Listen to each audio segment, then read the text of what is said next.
What is it that stops us from doing something that displeases Jehovah? It's our fear of Jehovah. So just as you need to maintain the brakes in a vehicle, we also need to make sure that our love for Jehovah and our fear of Jehovah is strong and well maintained. Now, of course, we need to think, what do we mean by fear of Jehovah? Do we mean shaking all the time, worried that he's going to do something wrong to us? No. Perhaps we could liken it to a chef who has a razor-sharp knife. Now, this knife, when used properly, can help him to attain all sorts of wonderful things. But if he misuses it, then he has a problem. So in a similar way, if our relationship is strong with Jehovah, there's no need for us to be shaking in our boots, as it were. But rather, we need to remember always that Jehovah is with us. And so a healthy fear of Jehovah means that we don't want to displease him in any way. So a fear of Jehovah helps us so that as we're moving along, if anything comes our way, we're ready to stop if we shouldn't engage in that activity.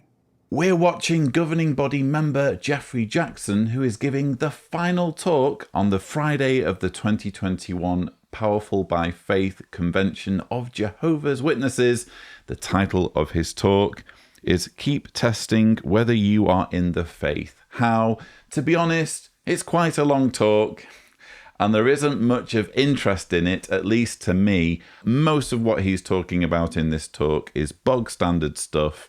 He's talking about the need for faith, and he's likening maintaining one's faith to maintaining a vehicle, maintaining a car. And he's going through the various parts of a car and likening each of those parts to an element of your faith. In this case, he's likening the brakes of the vehicle to godly fear, fear of Jehovah.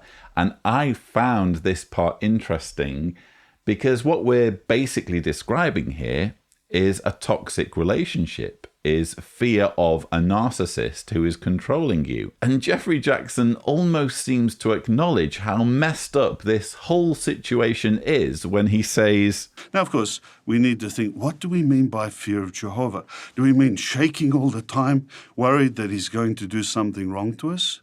No. Perhaps we could liken it to a chef who has a razor-sharp knife. Now, this knife, when used properly, can help him to attain all sorts of wonderful things.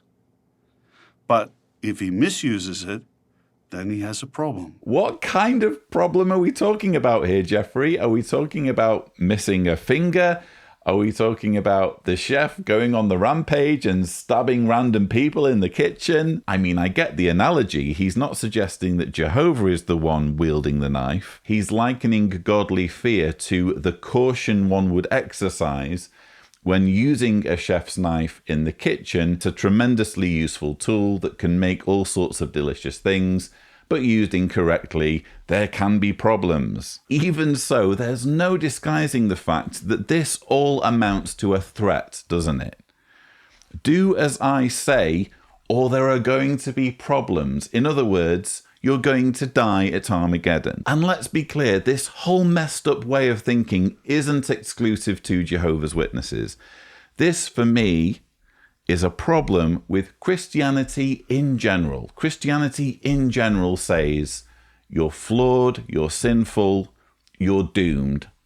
The only way for you to correct that problem and escape either hell or eternal destruction, or destruction at Armageddon in the case of Jehovah's Witnesses, is to set aside your powers of reason, set aside your need for evidence, which you exercise in every other area of your life, and just give yourself over to this belief system as defined for you by other human beings. Faith and unquestioning credulity is one thing, but can you really call it a loving, healthy relationship when the object of your love is saying to you, worship me, love me, obey me, or I'll kill you?